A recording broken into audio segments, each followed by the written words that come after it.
আবৃত্তি এবার আবৃত্তি নিয়ে আসছে আর আমি আবৃত্তি জন্য দেখে নিচ্ছি।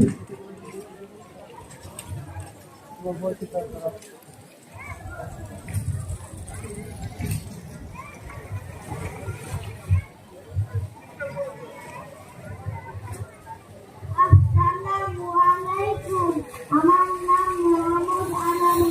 আমি দেশে পড়ি। আমাদের গ্রাম বনগাঁইয়া। আমাদের ছোট ভাই ছোট বোন সবাই মিলে নাইতে বছর তারা এখন ভাই ভাই একসাথে নিয়ে হাত ছেড়ে দেয়। আমরা খুব হাতাহাতি প্রতিভাকে আরো উৎসাহিত করি। এবারে আমি আমাদের অর্থ প্রতিষ্ঠানের সময় শিক্ষার্থী রূপায়ণ নাম সারাইয়াকে তার